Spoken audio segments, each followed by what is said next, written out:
Welcome friends. In this ethical hacking tutorial, we will be learning about preventing from denial of service.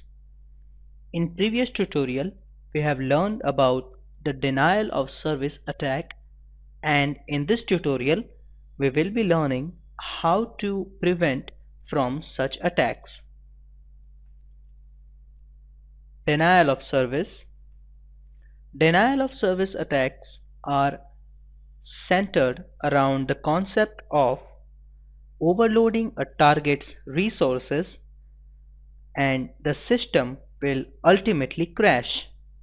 In the case of a denial of service attack against a web application, the software is overloaded by the attack and the application fails to serve the web pages properly, to crash a web server running an application. Risks associated with denial of service attacks: network bandwidth, server memory, application exception handling mechanism, CPU usage, hard disk space, database space, and database connection pool. That means if you don't prevent from denial of service attack, you have risks in these fields. Vulnerability. Extortion.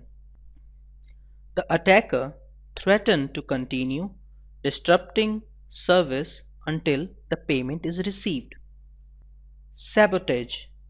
Computing businesses attack websites to build a stronger market share.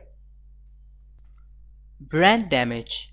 Sites that are attacked find their reputation is hurt by the lack of uptime or the perception that the site is not secure. Financial loss.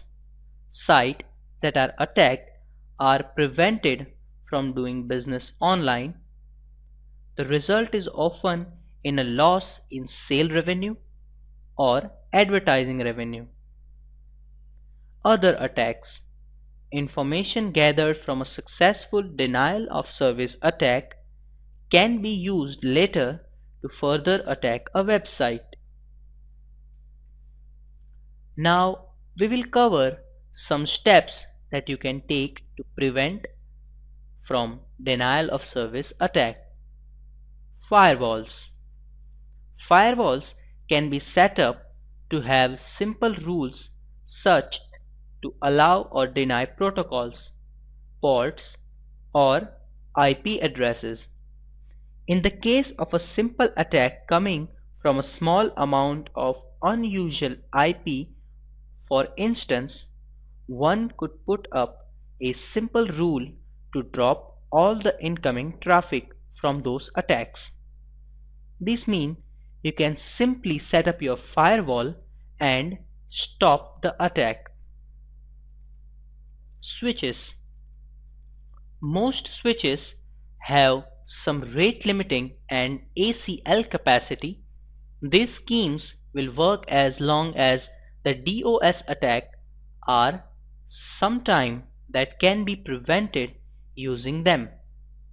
For example, SYN flood can be prevented using the delayed binding or TCP splicing.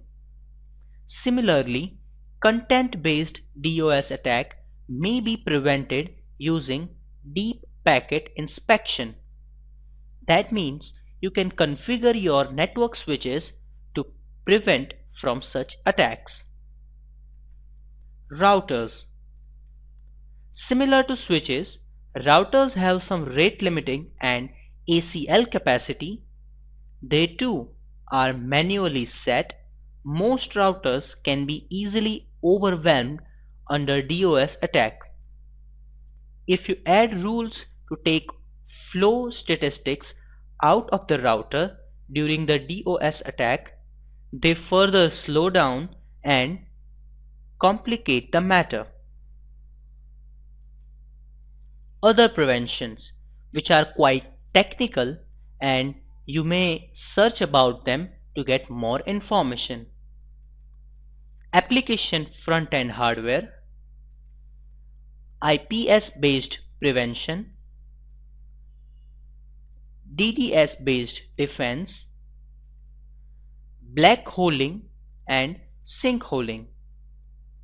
So this was the tutorial of how to prevent from DOS attack and what are the threats of DOS attack.